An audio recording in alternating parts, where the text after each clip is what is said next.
Hello and welcome to a Scotty's video. So I just wanted to go through basically two things. We're getting quite a lot of questions about what you get when you order a timer, and we've got maybe some setup tips for a proximity sensor, which is this is a new prototype in basically I suppose it's like a bit of a protect barrier, I guess. It's normally got a lid on it. Taking the lid off for now so we can see quite clearly what's going on. So basically the timer ships with itself, and it has a quick release RJ11 cable in both ends. One plugs in the back, one plugs into the sensor, and then basically we've got the sensor itself.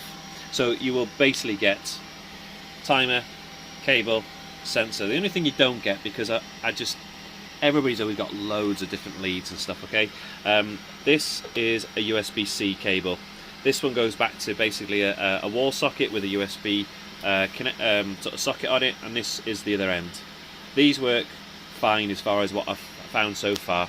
One of the problems I have is with the smart chargers. So if you've got like a big sort of 45 watt bank of USB cables and you've got a USB USB-C to USB-C, that's where we get the issues. So the smart chargers don't work. I have had power banks, they work fine as well. So that's a little power bank that'll keep it running for a whole weekend if it's turned on for the whole weekend. This is actually a hand warmer, but it's got I don't know, a couple of 1000 milliamp battery in there as well. So if you've got a power bank with short lead with one of those USB-C leads, that's fine as well. So that's basically what you get: timer, the cable, and the sensor. This sensor is a trackside sensor, so basically what you would do is you have it trackside, your car would go past it, and then that's how it triggers the lap, which I'm just about to get into now. But what we've been having is some problems with the proximity sensor setup. Okay, so I'm going to go through start to finish about how and which is the best way to use it. So on the main menu, we're going to go down to advanced settings. Okay, so plus and minus to get up and down the settings, and then we've got the function button in the middle, or the enter button. I'm going to press the enter button to get into the advanced settings. Okay, most of the timers, or pretty much all the timers, will ship with the correct settings on already for the proximity sensor, because you're getting one with it. Okay, there are other settings for different sensor types that I got come in and which I have out at the moment. Like I say, we're just trying to prototype a few bits and bobs just to make sure it's nice and solid.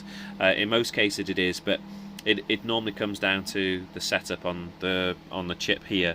That seems to be maybe the overriding problem. I think people think they can set it up from here, and you can't. So sensor is actually more like a debounce. It's a sort of sensitivity in a way, but it's not to do with the range of this, so it's slightly different. So it'll come preset with 2 milliseconds. It should be about right. You shouldn't need to change from there.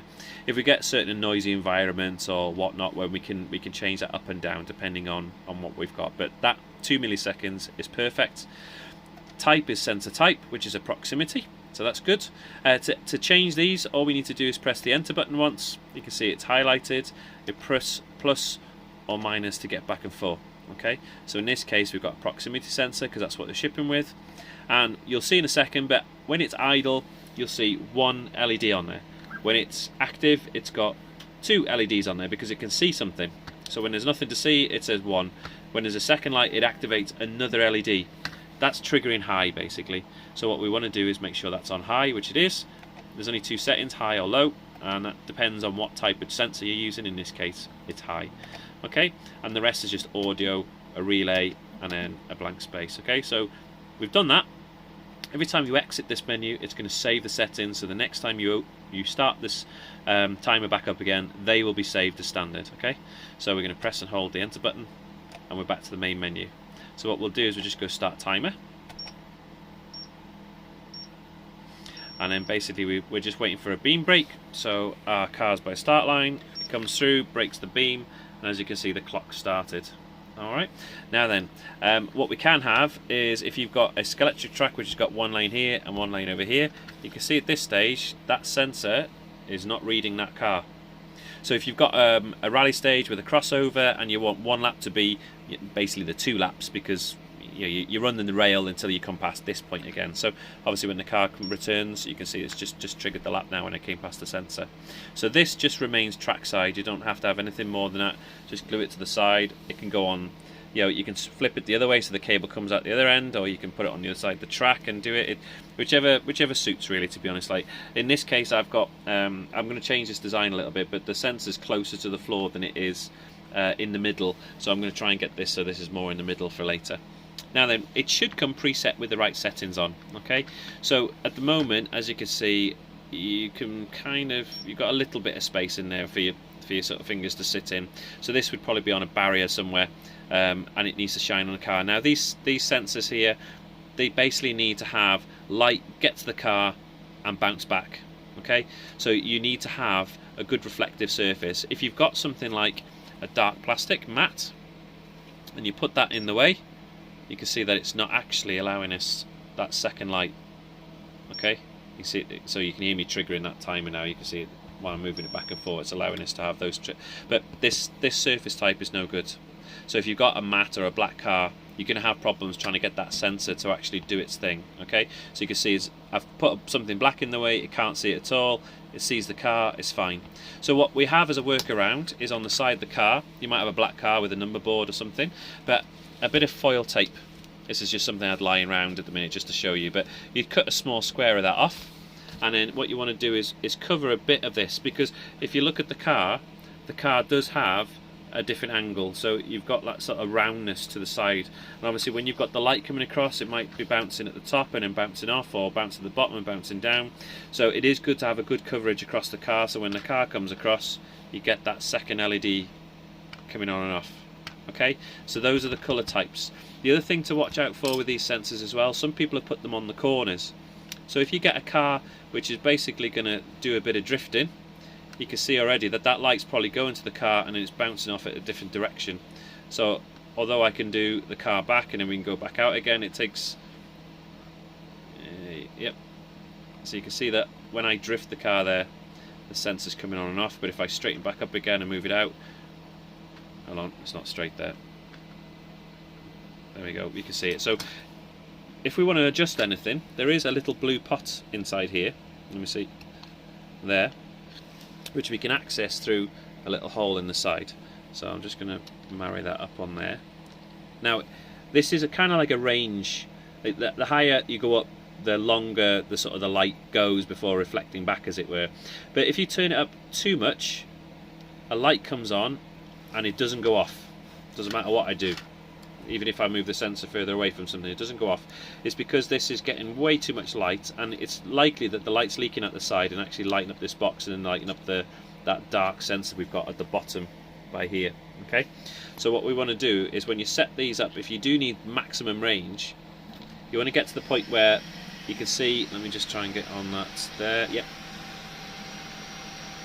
So what we want is to get to the point where we've got that extra LED going off. See, my hands are doing that there now, so I'm just on the cusp there, really, to be honest. Okay, let's see if I turn it up and I'm out the way.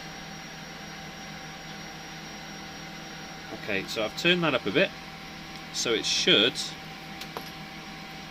my phone's not focusing it, so you can see I've got like loads of distance between there and it's seeing the car.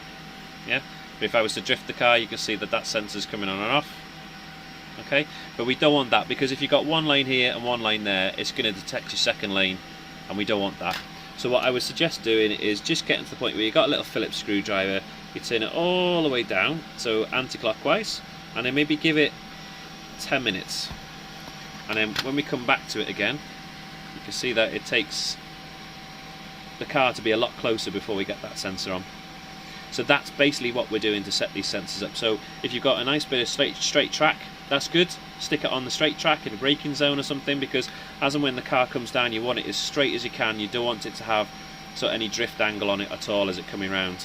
So that's the main issues with these cars. Okay, so bear in mind you've got to try and get something reflective, because I'm sure if I put that there again, look, the black, it's not reflecting. So you need a reflective surface on your car.